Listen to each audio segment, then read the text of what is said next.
Mister ladies viewers அனைவருக்கும் வணக்கம். நான் உங்கள் டாக்டர் ராஜலட்சுமி, சித்தா பிசிஷியன். தொடர்ந்து நமது பதிவுகளுக்கு அளித்து வரும் ஆதரவிற்கு மனமார்ந்த நன்றி. இந்த பதிவுல எதை பற்றி நம்ம பார்க்க போறோம்னா, வெரிகோஸ் வெயின், அதாவது நரம்பு சிலந்தின்னு சொல்லுவோம் பாத்தீங்களா, கால்ல நரம்பு சுத்தி இருக்கும். இதற்கு தீர்வு என்ன? ஃபர்ஸ்ட் இதுக்கு என்ன காரணம், இதற்கு தீர்வு பண்ணா நம்ம வீட்லயே என்ன ப்ரிப்பேர் பண்ணி எடுக்கலாம் அப்படிங்கறதான் பார்க்க போறோம். யூஸ்வலா நம்ம நாடி பார்க்கும் பொழுது, நம்ம சித்த மருத்துவ முறைப்படி நாடி பார்க்கும் பொழுது என்ன அப்படின்னு பாத்தீங்கன்னா, நாடி பரிசோதிக்கும் பொழுது இவங்களுக்கு என்ன அப்படின்னா, வாத குற்றம் அதிகமாக இருக்கும். பிளஸ் யூஸ்வலா எனர்ஜி லெவல் அப்படிங்கிறப்ப என்ன அப்படின்னா, ஒரு சில இந்த அக்குபஞ்சர் முறைப்படி, சில மருத்துவ முறைப்படி என்ன அப்படின்னா, யூஸ்வலா ஹார்ட்டோட எனர்ஜி லெவல் கம்மியா இருக்கு அப்படின்னு சொல்லுவாங்க. என்ன காரணம் அப்படின்னா, மனிதனுடைய இரண்டாவது இதயம் எங்க இருக்கு அப்படின்னு பாத்தீங்கன்னா, அவனுடைய கால் கண்டச்சதையில தான் இருக்கு. இப்ப இருதயத்தோட பயன்பாடு என்ன அப்படின்னா, ரத்தத்தை நம்ம உடம்பு முழுவதும் பம்ப் பண்ணி கொண்டு போகுது. சோ எல்லா உறுப்புகளுக்கும் போயிட்டு திருப்பி அந்த ரத்தமானது நம்ம இருதயத்திற்கு திருப்பி வரணும். குறிப்பாக உடலின் கீழ்ப்பகுதிகள்ல இருந்து அந்த புவியீர்ப்பு சக்தி விசையை தாண்டி மேல எழும்பணும் அப்படின்னா இன்னொரு பம்பிங் ஸ்டேஷன் இருக்கும் கீழ இருந்து. சோ அந்த பம்பிங் ஸ்டேஷன் தான் என்ன அப்படின்னு பாத்தீங்கன்னா, கால் கண்டச்சதை. இந்த அத்லெட்ஸ் எல்லாம் நீங்க பாத்தீங்க அப்படின்னா, முக்கியமாக அவங்க ஒரு எக்ஸசைஸ் பண்ணுவாங்க. என்ன அப்படின்னு பாத்தீங்கன்னா, கால் அந்த கண்டைச்சதை இருக்கு பாத்தீங்களா, அதை திடப்படுத்தக்கூடிய எக்ஸசைஸ பார்ப்பாங்க. சோ அந்த மாதிரி ஏன் பாக்குறாங்க அப்படின்னா, ஏன்னா அத்லெட்ஸ்க்கு கார்டியோங்கிறது ரொம்ப முக்கியமான ஒரு விஷயம், அவ்வளோ ஒர்க் அவுட் பண்றதுனால. சோ அதுக்காக தான் இந்த கால் கண்டச்சதையோட மசில்ஸ் சீரா வச்சுக்கிறதுக்கு எக்ஸசைஸ் பண்ணுவாங்க. சோ இங்க என்ன நடக்குது, ஏன் இப்படி சொல்றோம் அப்படின்னா, இப்ப இந்த ரத்த நாளங்கள், பிளட் வெசல்ஸ் எல்லாம் இருக்கு பாத்தீங்களா, அதுவும் எதால செய்யப்பட்டிருக்கும்னா தசைகளால செய்யப்பட்டிருக்கும். சோ நிறைய காரணங்களால, இப்ப எப்படி நம்ம உடம்பு தசைகள் வலுவிழக்குது, நிறைய பேருக்கு கொஞ்சம் ஏஜ் ஆகும் பொழுது தசைகள் எல்லாம் தொங்க ஆரம்பிக்குதோ, சோ அதே மாதிரி என்ன அப்படின்னு பாத்தீங்கன்னா, ரத்த நாளங்களின் தசைகளும் என்ன அப்படின்னு பாத்தீங்கன்னா தளர்வடைஞ்சு போயிடும். சோ நல்ல ஒரு ஸ்டிஃபா இதா இருந்தாதான் ரத்தம் இந்த பம்ப் கொடுத்தாலும் மேல போகும். என்ன ஆகும் அப்படின்னா, தளர்வடையும் பொழுது அப்படியே அது வளைஞ்சு நெளிஞ்சு இருக்கும். இப்ப என்ன ஆகும்னா, செல்ல செல்ல ரொம்ப இந்த தளர்வு அதிகமாகும் பொழுது என்ன ஆகும்னா, அது கொஞ்சம் புடைத்து கொள்ளும் பொழுது, யூஸ்வலா நம்ம உடம்புல ரத்த நாளங்கள் எப்படி இருக்கும் அப்படின்னு பாத்தீங்கன்னா, நம்ம எல்லா இடத்துல இருந்தும் இந்த கெட்ட ரத்தத்தை எடுத்துட்டு போகும் பாத்தீங்களா, அந்த வெயின்ஸ் மேல இருக்கும். அடுத்து நல்ல ரத்தங்களை கொண்டு போகக்கூடிய நாடி இருக்கும், அதுக்கு கீழே தான் நரம்புகள் இருக்கும். சோ இந்த நாளம் மேல இருக்கும் பொழுது என்ன ஆகும்னா, புடைத்து நம்ம ஸ்கின்னுக்கு கீழே வர ஆரம்பிக்கும். அப்பதான் நமக்கு என்ன ஆகும்னா, விஷுவலா நமக்கு தெரிய ஆரம்பிக்கும். என்ன அப்படின்னா, நம்ம ரத்த நாளம் புடைச்சிருக்கு, சோ கால்கள்ல வலி இருக்கும். சோ அப்ப யாருக்கெல்லாம் வெரிகோஸ் வெயின் இருக்கோ அவங்க எதை மைண்ட்ல வச்சுக்கணும் அப்படின்னா, நம்ம ஹார்ட்டோட அந்த பம்பிங் இதெல்லாம் கொஞ்சம் சீரா இல்ல, அது இன்னும் கொஞ்சம் இருக்கும். ஏன்னா இந்த மாதிரி இருக்கவங்களுக்கு எல்லாம் பம்ப் பண்றப்ப பிபி ஜாஸ்தி ஆகும். சோ அதனால ஹார்ட்டை மைண்ட்ல வச்சுக்கணும். அடுத்து ரெண்டாவது என்ன அப்படின்னு பாத்தீங்கன்னா, தசைகளை இம்ப்ரூவ் பண்ற மாதிரி உணவு முறையும் நம்ம பயிற்சிகளும் செய்யணும் அப்படிங்கறத இது பண்ணி நம்ம ஞாபகத்துல வச்சுக்கொள்ளணும். சோ இந்த ரத்தம் ரொம்ப நேரம் அந்த இடத்துல தேங்கும் பொழுது சில சமயம் என்ன ஆகும் அப்படின்னா, ரத்த கட்டுகள் ஃபார்ம் ஆகும். அதை தொடர்ந்து அதிலிருந்து நீர் கோர்த்து இந்த வெரிகோஸ் வெயின் இருக்கிறவங்களுக்கு எல்லாம் பின் நாட்கள்ல கால்ல புண்கள் வீக்கம் வருவதற்குரிய காரணம் என்ன அப்படின்னா, அந்த ரத்தம் தேங்குதலாலதான். சோ சில சமயம் ஸ்கேன் பார்க்கும் பொழுது கூட என்ன இருக்கும்னு சொல்லுவாங்கன்னா, டிவிடின்னு சொல்லுவாங்க, டீப் வெயின் த்ரோம்போசிஸ் அப்படிங்கிறது இருக்கும். இன்னும் சிலருக்கு நம்ம நார்மலா பிளட் டெஸ்ட் எடுத்து பார்க்கும் பொழுது டி டைமர் அப்படிங்கிற ஒரு வேல்யூ ஜாஸ்தியாக இருக்கும். சோ அந்த மாதிரி எல்லாம் இருந்தது அப்படின்னா, நம்ம ரத்தம் ரொம்ப ஸ்டாக்னேஷன் ஆகி அது உறைய ஆரம்பிக்குது, நிறைய ஃபைப்ரின் த்ரெட் ஃபார்ம் ஆக ஆரம்பிக்குது அப்படிங்கறத நம்ம புரிஞ்சுக்கணும். சோ ஓகே, அப்ப இதற்கு நம்ம என்ன மாதிரி பண்ணணும், இதையெல்லாம் பலப்படுத்துற மாதிரி ஒரு அற்புதமான குடிநீரை தான் நம்ம வீட்டுல இப்ப செய்து நம்ம எடுக்க போறோம். இதற்கு என்ன அப்படின்னு பாத்தீங்கன்னா, ஆரைக்கீரை. சோ ஆரைக்கீரை, இது தாமரை இதழ் இருக்கு பாத்தீங்களா, அது சேர்த்து ஒரு குடிநீர் பண்ண போறோம். இதற்கு என்ன பண்ணணும் அப்படின்னு பாத்தீங்கன்னா, அரைக்கீரை கிடையாது, ஆரைக்கீரை. இது என்ன அப்படின்னு பாத்தீங்கன்னா, தண்ணீர்ல தான் வளரும். சோ இந்த ஆரைக்கீரை நல்லா ஒரு கைப்பிடி எடுத்துக்கணும். அதே மாதிரி தாமரை, 2 தாமரை பூ இருக்கு பாத்தீங்களா, அதோட இதழ்களை எடுத்துக்கொள்ளணும். இதனுடன் ஏலக்காய் ஏலக்காய் வந்து 4 ஏலக்காய் எடுத்துக்கணும். மஞ்சள். இப்ப என்ன பண்ணணும், இதெல்லாம் ஒரு மண் சட்டியில வந்து போட்டுட்டு நல்லா 500 ml தண்ணீர் விட்டு பாயில் பண்ணி ஒரு 150 ml வந்து ஃபில்டர் பண்ணி எடுத்துக்கணும். தினமும் காலை வெறும் வயிற்றுல வந்து எடுத்துக்கணும்.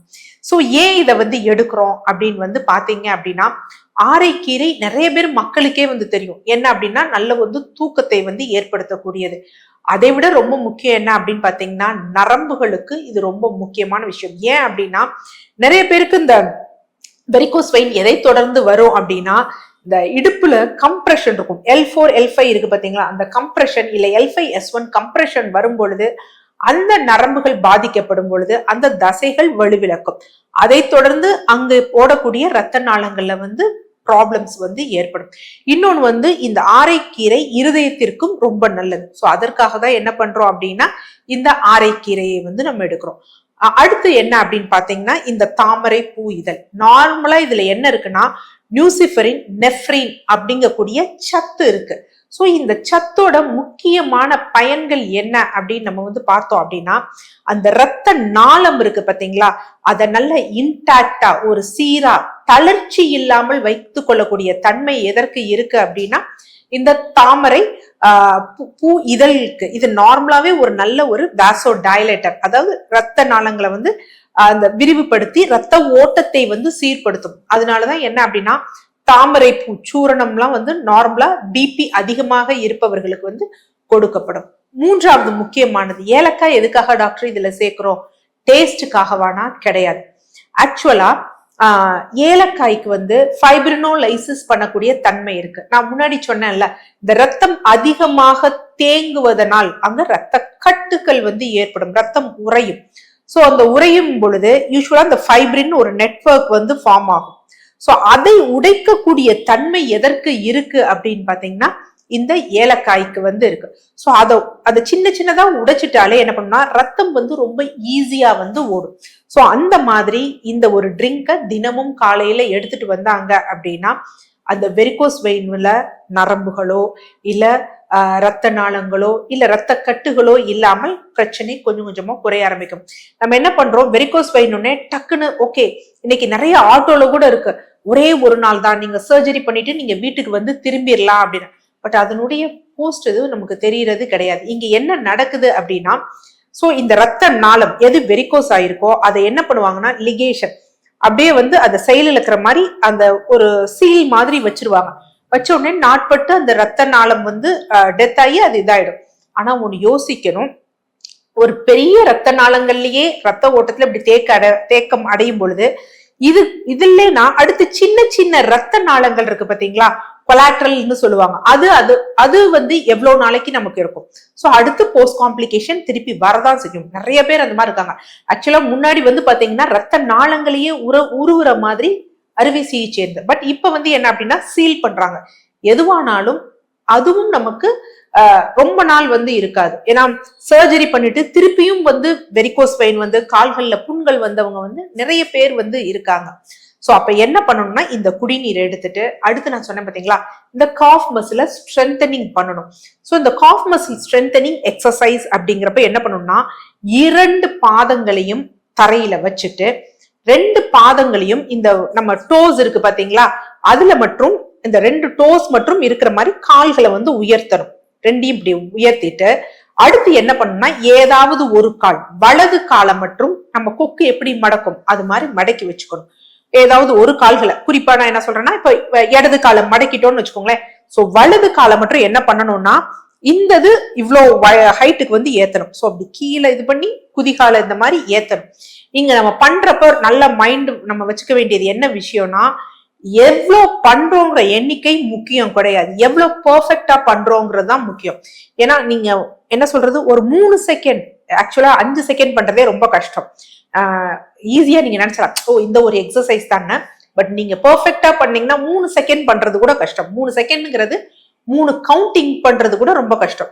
சோ அப்ப எடுக்கிறப்ப நல்லா குதிகால் எப்படி இது பண்ணி வரும் பொழுது என்ன ஆகும் அப்படின்னா, இந்த குதிகால் எலும்பு இருக்கு பாத்தீங்களா, அதுல இருந்து நிறைய டெண்டான்ஸ் போகும். அது மாதிரி தசைகள் காஃப் மசில்குரிய தசைகள் வந்து அந்த இடத்துல போகும்.